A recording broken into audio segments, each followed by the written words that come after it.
So mid-season's here, team of the year so far. All right, so this will be mine. It's bloody tough. There's been so many impressive performances, but for goalkeeper, there was two or three that I was thinking, but I'm going to go with Nick Pope. I just think best defense in the league, but most clean sheets. I think he has, or they've definitely conceded the least amount of goals. Um, so it's hard to go past that. So I'm going to go with Nick Pope in goals. I'm going to go for Kieran Trippier at right back. Again, best defense. You're going to have some of their players in the team, I think.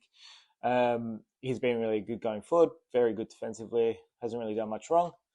It was between him and possibly Ben White, but yeah, we'll go with Trippier. And my third pick is also a Newcastle player, Sven Botman. Could have gone to either centre back, but I'm going to give it to him. Just been really, really class. Three Newcastle players in the team of the year. Who would have thought that? But maybe in the year 2030, once they have so much money. But they're obviously overachieving so far. Okay, so a bit of a change. I'm going to go Willis Saliba for Arsenal at the centre back position. Could have been him or Gabriel, or even you could have given it to a couple of other players. But I'm going to go with Saliba. He was the strongest starter of the two Arsenal centre backs. He's kind of not that he's had a bad patch, but he hasn't been as good as he was at the start. Made a couple of mistakes. He still has a mistake in him, but he is very young, so I'm going to go there. At left back, this was a tough one. I was thinking Zinchenko hasn't played enough games. I think he's been class. I think Dan Burn at left back. Is it Dan Burn at left back for Newcastle? He's been great, but again, playing out of position. I'm going to go Luke Shaw. He's been really good. Obviously missed a couple games at the start, but since he's come back, he's been versatile, playing centre back, left back.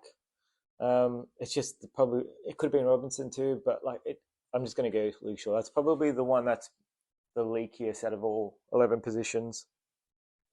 Central mid DM, it's tough. There was three options: Rodri, Casemiro, and Partey. I'm just going to go with Partey, and it might sound biased, but he's been our most consistent player, our most important player. If you think about it, if he's out, we're in trouble. Obviously, you could say that about Casemiro too, but I think Casemiro probably could have had it if he started from the start of the season and his form was from the start of the season. I think it was late October where he started kicking on. So I'm just going to go Partey. And this is where it gets interesting. I'm going to go with Martin Odegaard for central mid. He's been probably Arsenal's best player or second best player behind Saka in a team that's 5 points clear at first with a game in hand. He's does it all. He tracks back. He's starting to get some goals. His main attribute being a great ball player is obviously still there. The other position is tough. I'm going to go with Bruno Guimaraes for Newcastle. Probably butchered his surname. Most people are going to think KDB should be in there, Kevin De Bruyne, but I just think that he's been so good for Newcastle and probably been their best player, most important player, and their third overachieving. But you could say Kevin De Bruyne is definitely a shout and will be in a lot of people's teams. And front three, I think, has been the easiest to pick out. Like starting with Saka on the right wing, he's been unplayable, so consistent, so good, and he just keeps getting better and better. That performance against United, so easy position. Then Haaland up front. What is the debate really? You can't. He's scored 26 goals. The only thing is he's not really involved in their game much, and some people are saying that could be the reason why they're not first. Obviously, you can't how do you score that many goals and debate another forward. And then on the left, if you asked me 2 months ago, a month and a half ago, it might be different, but it's got to be Rashford.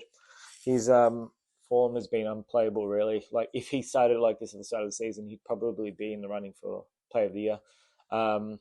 He just keeps getting better and better. It's like he's finally hit that age where he's just everything's coming together for him. And for Coach of the Year, it's got to be Arteta. first. No one, I don't know anyone that picked Arsenal besides the most biased Arsenal supporters, and they probably didn't even believe it to be first at this stage. Um, Eddie Howe obviously has been amazing also, and there's a couple others, but you got to go with Arteta. If they don't win the league, they might give it to Eddie Howe, but for now, Arteta.